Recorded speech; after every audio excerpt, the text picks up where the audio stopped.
Hi everyone, it's Movement, Art, and Soul with Karen Sparks.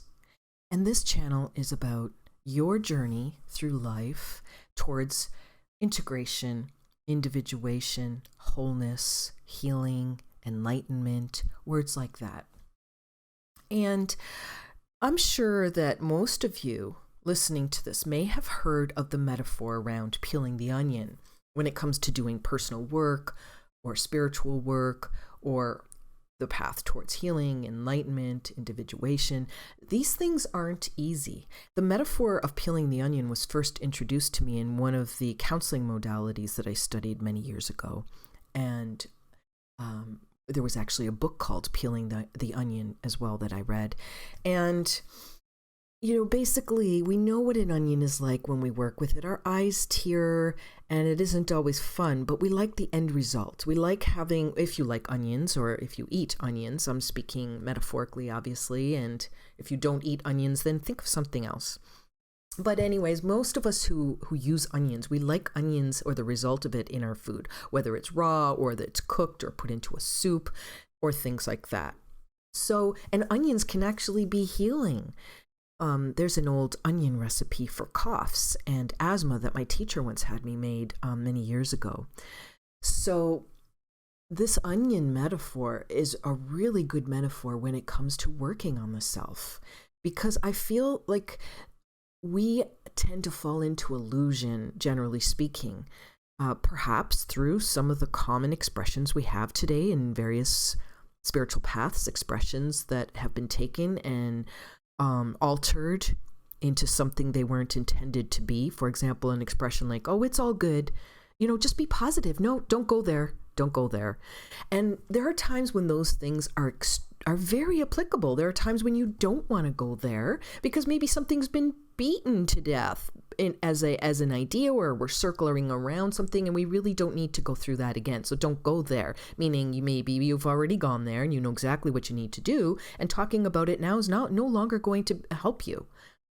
But I found that people took these kinds of sayings, like it's all good, and they use it at times, or don't go there, things like that. Just be positive. And they use it at times when it's really not appropriate or applicable to the thing that is happening in the moment. And so when someone needs to see something about themselves, and then, you're talking with somebody, or maybe you say it yourself, oh, just don't go there. So that could be now an avoidance strategy, a way to distract ourselves from what we really do need to do. We do need to go there, because if we don't go there, then the light, it won't be brought to that, and therefore we won't be able to do anything about it. Okay, so that's what I see is, and I wrote about this in my book that I wrote, Life Beyond Drama. I wrote about how we take certain philosophies and we distort them. We're really good at that kind of stuff, generally speaking, because what happens is true spiritual teachings or really good points get spread around to the general public. They become diluted, and then we just misinterpret. So again, don't go there can be applied in certain situations, but every single thing is unique. On this path towards individuation, enlightenment, wholeness, healing, etc., we will feel things. Peeling the onion is not easy. Peeling the onion comes in layers. It comes in layers. And my one teacher said, he said to me, I had to learn how to like the idea of seeing things within myself that were contributing to illness. And he spoke with broken English. So, as we spoke over time, he meant on multiple levels, not just physically. So yes, physically, he meant that too, but he meant like on all levels, mentally, emotionally, psychically, and so on. And so he would say that the way he was taught to approach things and the way he adapted to his path was to learn to like seeing something about himself that he might not want to see, whether it's, I can't do this movement because I'm tight in this area, and in order for me to do this particular movement, I need to release that. And that can be a very physical thing, and it can have benefits as we alter our body. Our body loosens up, and then that releases flows along the meridians. It helps organs, it helps all kinds of things. But that's more like on a physical level. And so he was talking too. See, so physical, mental, emotional, spiritual, these whole things in the arts that I was taught are all interrelated. So I'm not going to go down that road. I'm going to speak more specifically about releasing these inner things that we need to face. And so when we're peeling back these layers, so my teacher would say, he would like to see something about himself, because he knew the way he convinced himself to do this work, because, being a counselor and a teacher for as long as I have been, I have seen our many ways that we can fool ourselves, fall into illusion, come up with mental resistances that we don't even see. We have buffers to growth and to seeing things about ourselves.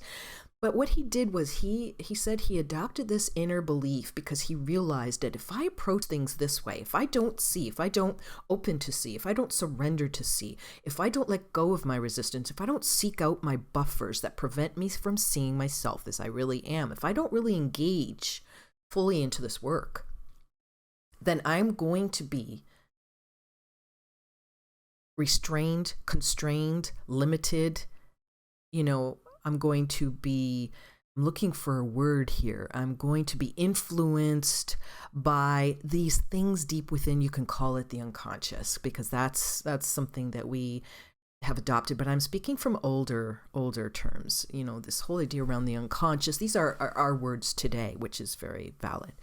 But basically what he was saying is that there are forces within ourself, energies and forces, were the way that we would go about discussing it in terms of language. These energies and forces that go far back, so that's in modern days we would say like ancestrally, that go far back within us, that can actually control our lives regardless of the fact that we want it to or not. So in a more Jungian term, or a more modern term, we would say there are unconscious forces within us that we don't see certain things about ourselves. They're actually directing our lives. And another way to look at that is that there are certain things that come from within us that lead us to doing the things we do today. Another example of this very directly is that my teacher used to say, we don't have choices. If you think you're making choices, really, you're actually not making choices. You are driven to do what you do because of things you don't see. And that was his way of saying it.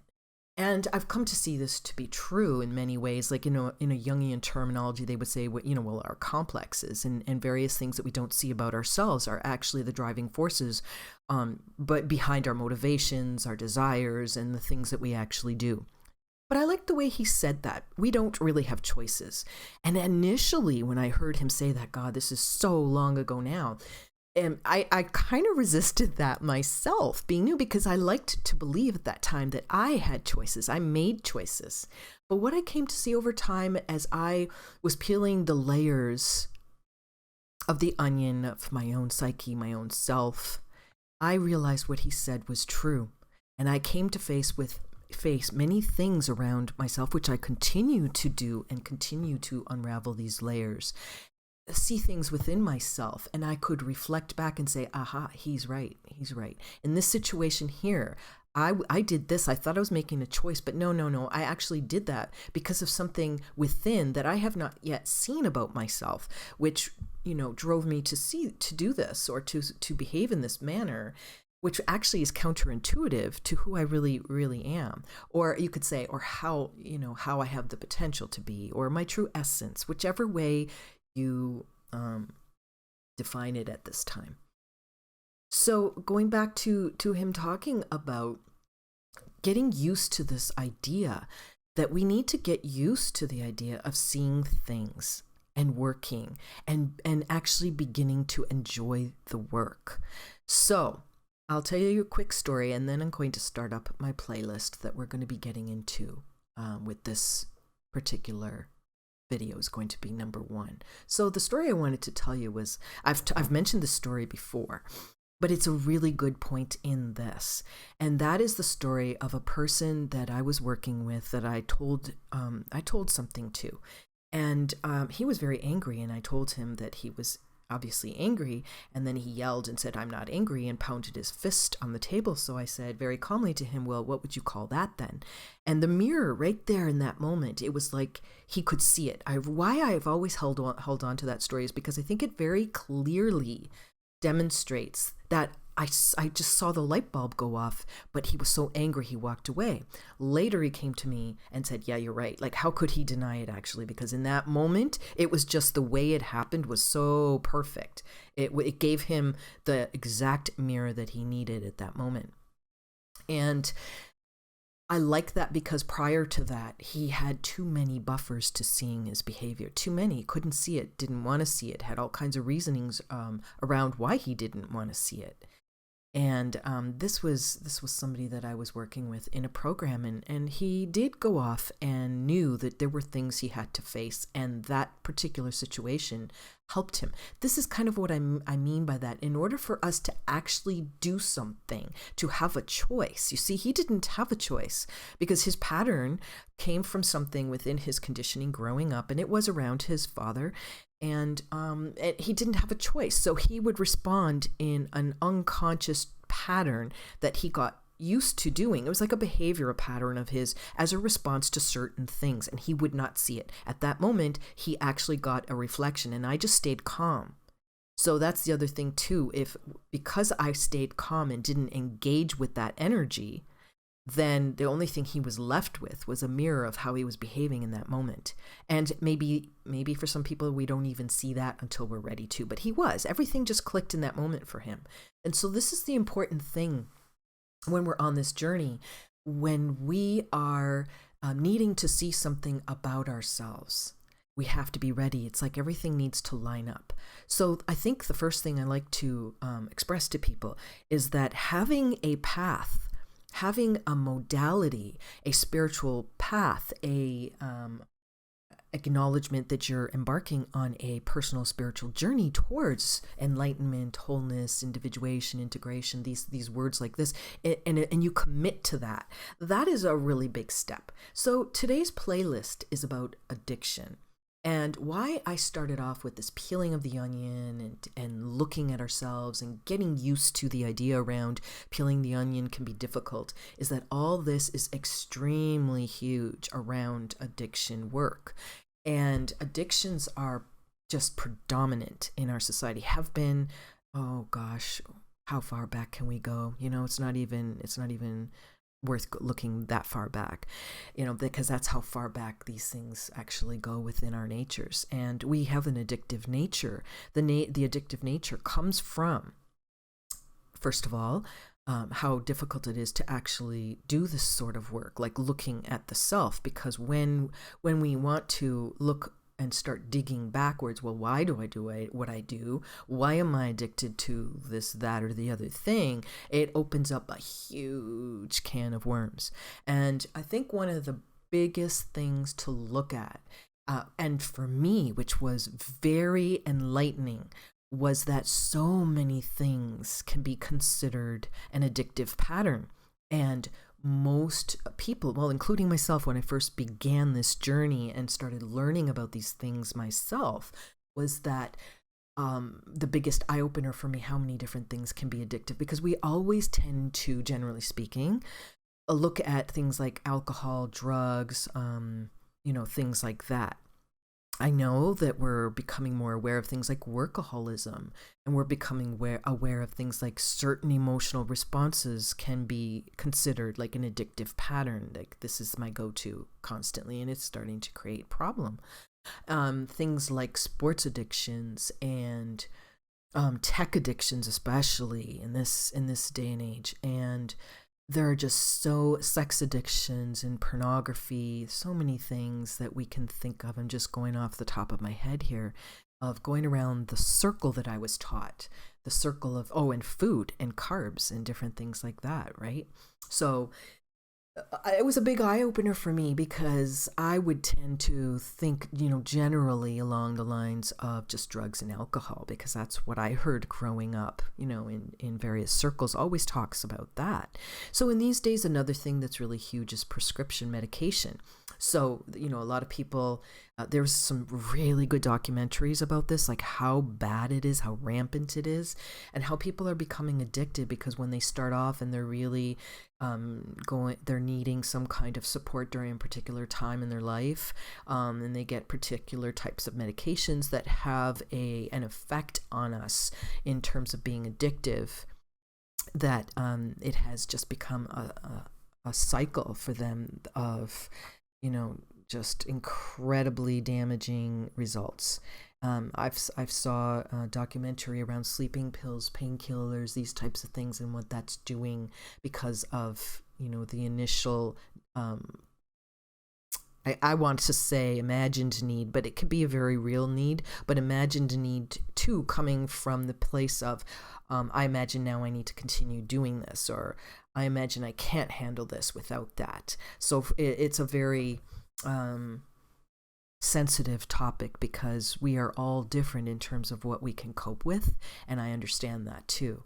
So I just think that particular documentary that I saw opened up my eyes as to how big of a problem this is really becoming, and how many people's lives have become, very unmanageable as a result of not being able to get off of some of these things. So addictions themselves, I think if we start off with, well, what is a definition of an addiction? And I feel like it could be anything at all. This is how I was taught about it. And it comes from a shamanic perspective. And that is that addictions are anything that become compulsive. In other words, we feel the need to do whatever this substance or thing is or behavior, and we feel we no longer have control, and it begins to affect our lives. And so, for example, using something like workaholism, if someone is working so much that then they are not present with their relationships that, are mutually interdependent, then workaholism has ruined many a relationship and family. And other things like the general drugs and alcohol and prescription drugs can be, can look at all kinds of other behaviors, and that's an example of a behavior. Sometimes a behavioral response can become an addiction, and we don't tend to often understand that. So again, it's anything that begins to become a compulsion. So the cycle, what happens in the cycle is that when we do our thing, you can call it when we use. So when we do this thing, whatever it could be, let's use the example again of, let's say, workaholism. So when we work, we may feel this compulsion, I have to work. So I might do this extra work because I think, I have to, or feel I have to, or whatever the case might be. But it's like a compulsion. I have to work. And then we'll work and maybe we get exhausted, or maybe people around us are saying, I am not feeling like I am being nurtured in this relationship. I don't feel like you're present. You're not here. We don't engage in anything. Like, I just feel like, wow, why bother have a relationship when you're just not present in here? And when you are here, you're distracted or dissociated because you're always there anyway in that mode. And then the person may start to feel over time tired, worn down. It's always on their mind. And so then they feel badly about themselves, and they say, okay, well, I'm going to try to make some changes. And then it goes around to the cycle, to the compulsion to work again. And it's almost like a feeling of being trapped there. Like, I can't escape it. I have to do it. I really think I have to do this in order to be okay. So that's an example of workaholism, but it's like that with, let's say, alcohol. We could use that as an example too, because workaholism, why I like that example is that when you talk about alcohol and prescription and other types of drugs, people really tend to start to understand more physiologically how things are being altered within ourselves, and how that addiction is like a physical compulsion because your being, your cells, your body becomes addicted to that substance. With workaholism, it's so fascinating because the compulsion to do so is still there. And so people will feel they don't feel well if they don't do it. There's all kinds of things that go on inside of them physiologically as well. So that's what I find personally really interesting about that. And so, during this discussion, if you're listening to this playlist, this is just the beginning. So I just am introducing the topic. And why I talked about peeling the onion at the beginning of this and all about, get used to the idea that work isn't easy. Because particularly with addictions, the work is not easy because there is so much else wrapped up in it. Not only do we have the same problems that we had prior to, which often perhaps could have led us to the addiction to begin with, we now have the addiction to deal with, right? So it's compounding the problem. This is what I try to teach people, because before we can get past we first have to get past the denial that there's an issue to begin with, and that's huge. Those people probably wouldn't even be listening to this playlist to begin with. But if you realize that, hey, you know what, I may have a problem, the second thing to realize is that it really is causing a problem in your life. And that it is a challenge to go through it, and be prepared to face things, be prepared to feel, because addictions take us away from feeling, which is why it becomes addictive, because it temporarily takes us away from what we're feeling. So as I said, many people turn to an addiction because there's things going on in their lives that feel so challenging and so difficult. And doing this behavior, this substance, this whatever it is like a temporary feel good. And it does temporarily, initially, release these sort of feel good, I want to say hormones, but I don't want to get biological here. There's these feel-good feelings within us. It feels good for a while.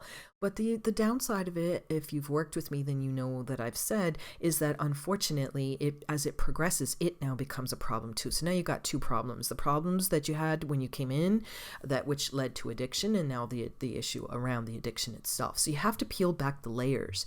And then, so that's why I say, so get interested.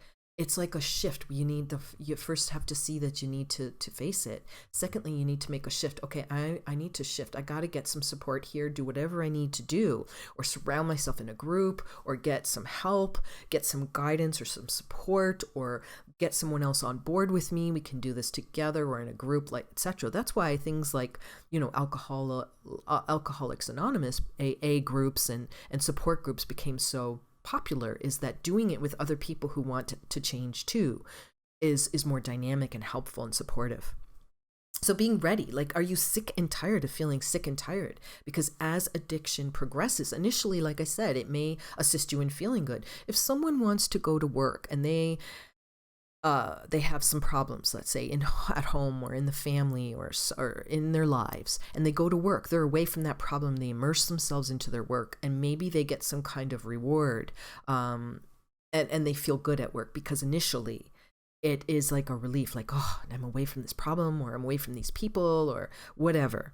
But eventually, as the addictive cycle progresses, that person becomes so consumed and obsessed with work, and feels good when they dissociate. So we have to remember that any kind of addiction is about getting away from the problem, like coping with the problem, or imagined coping.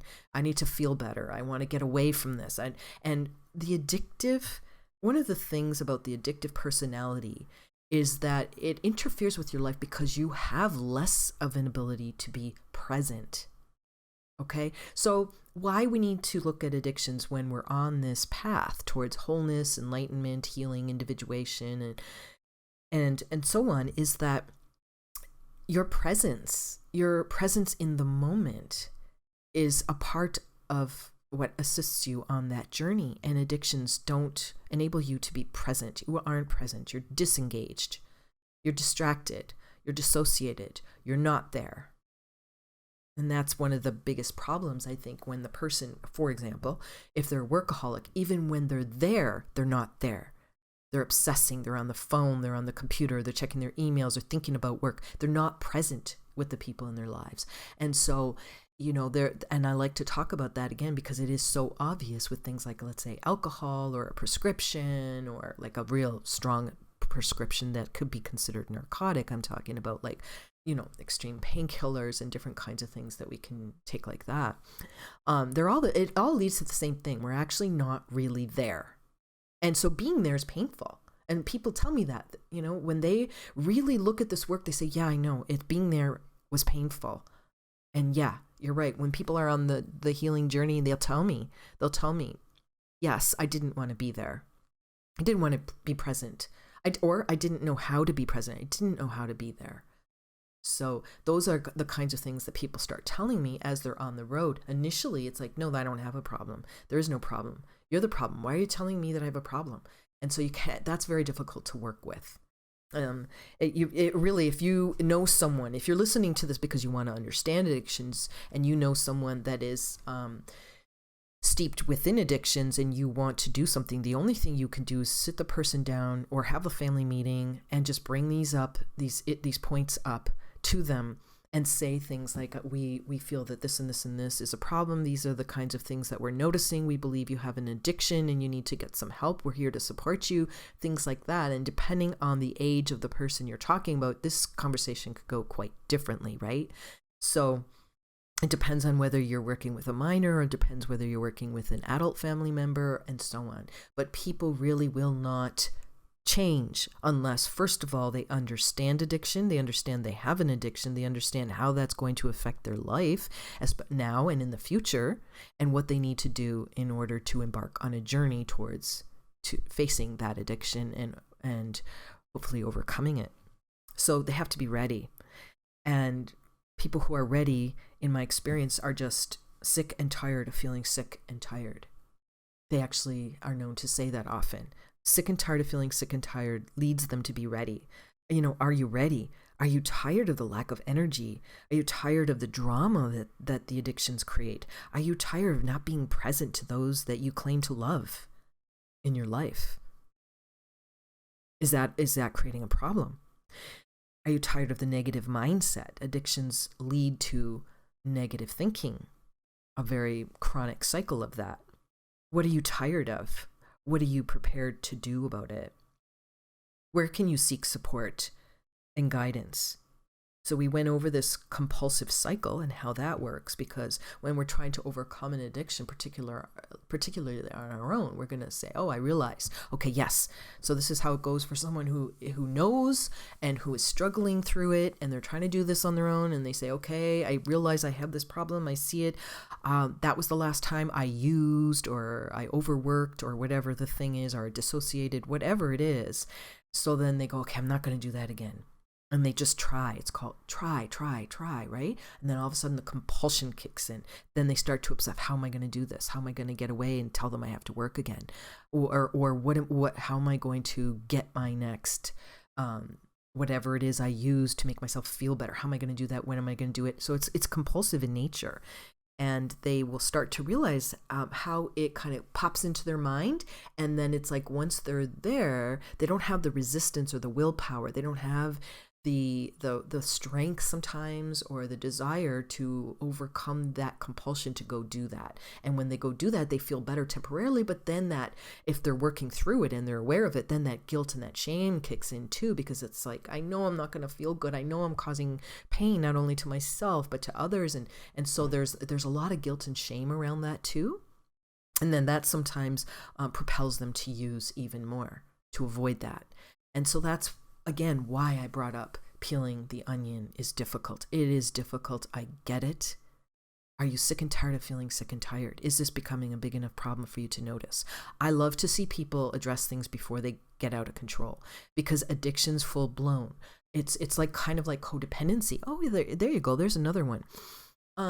Codependency is like that. It's progressive. So when someone can see, let's say, that you're starting off getting into a pattern that isn't healthy, you may yourself realize, oh, no, I don't really see this as a problem. I mean, yeah, I probably shouldn't be doing such and such, so-and-so, or yeah, I see that I'm in a codependent situation or whatever. But you got to remember that initially it's kind of very covert and subtle, and it takes time and it's a process, but it's progressive. No matter what the type of addiction is, if it is not dealt with and managed, it is a progressive thing and gets worse. It can only get worse over time if it's not managed. And this is why, it is so important to maybe be educated around addiction, even if you don't have one, or be educated around addiction if you're not at the phase of it, which is progressed to a certain point where you do feel the compulsion and you start realizing, oh gosh, I do have a problem. So it is important to kind of nip that in the bud and get to know what your thing is. So when I studied addiction, people have what their kind of thing is. For some people, it is workaholism. For some people, it is the food, or it's this, or it's that. And you have to get to know, like, what is my thing? What's the thing? What's my go-to that maybe necessarily isn't healthy when it's overdone? So that's about the compulsive cycle and getting to know what your thing is. What is your addictive pull? And I'm not going to get into some other deeper aspects of this because I want to keep this, around a half an hour. But what I'm going to say is that give you a little tidbit to start with. We're going to talk some more in this playlist about some other things. But to get to know what are some of your real hungers, but healthy hungers. So this word hungers came from shamanism, my shamanistic training as well, meaning that in life, you know what, there are these things that go, yeah, that makes me feel good. But I'm not talking about the addictive things, because remember, the progressive. Who wouldn't go into all these things if they were actually good for us, right? That's another thing I've told people over the years when I've worked with them. I'd say, hey, you know what? I would do this, that, whatever your thing is. If it actually was healthy for me, I would do it too, because it makes me feel better, right? Because really, at the end of the day, who doesn't want to feel better? So we have to have something that we can hang on to help us to feel better. These are the healthy hungers that I was taught about. And I know that with people, they'll say, well, that doesn't do it for me, not compared to such and such. But that's the thing you need to unravel, to realize that that's an addiction. So there are other things you can replace it with, and over time, and it's going to be your own personal work. Over time, I have seen and experienced people getting to the place where those healthy hungers do assist them in feeling good and feeling the way they want to feel when they turn to something else. So, oh gosh, it could be anything. So I'll tell you some things that do it for me. One thing I really like is to go somewhere in nature and immerse myself in it, and just immerse my senses with the beauty that is around me. I breathe in the air, and and it's got to be in a good place too, right? Because if it's a humid day and everything's kind of hanging low, that's not going to give that same feeling. So when I say that, just try to imagine, what kind of a place is that for you? So a place where, when I breathe in the air, it just makes me feel so fresh. And I just take these deep breaths and I feel that. I feel my feet on the earth. Maybe I've got my shoes and my socks off for the energies that can come from the earth, because it's called earthing. You can look that up. And it's very healthy to be barefoot on the earth, not on the concrete or something like that, but on the earth. And because there's certain things where the energies go through, but in other substances, it doesn't flow through the same. So I like to put my feet in the water, if it's good water, or on the earth. I like to do forest bathing. I really like to take my animals out with me into nature and enjoy their company. Sometimes I like to go by myself. Sometimes I like to take pictures and then paint from nature, or go right into nature and paint. And I just feel so peaceful. I've come to the place where I can shift myself into peace. I can shift myself into a different vibration.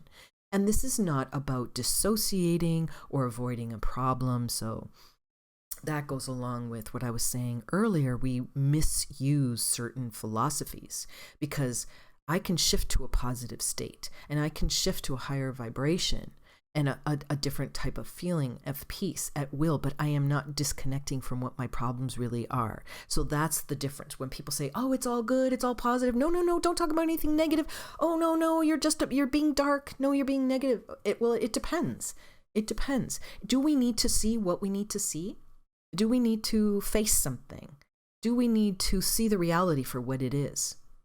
Okay, so when we're also working towards shifting, and there's really nothing to do. I tell people, like, if you have some problems you want to work through, you're feeling really negative, you have a lot of things going on, set a time aside for yourself. Say, okay, I'm going to give this time and space to myself to work through things and think about things, and I want to write all those negative thoughts down, or I'm doing whatever I need to do because I've got these issues, this problem, and then that's it. That's the time I'm allotting. Give yourself the time you feel you need.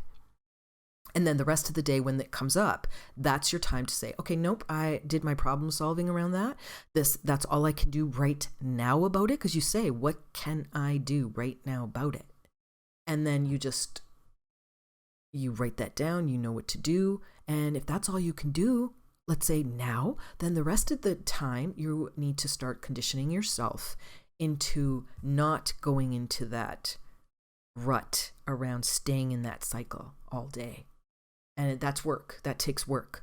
It takes practice. So people say, well, how did you do it? Well, that's one of the things that helped me was immersing myself into the spiritual practices that I did. The Kung Fu, the Qigong, the yoga, the Tai Chi, the breathing. I was just immersing myself into those things and the philosophies. My mind didn't have time to think.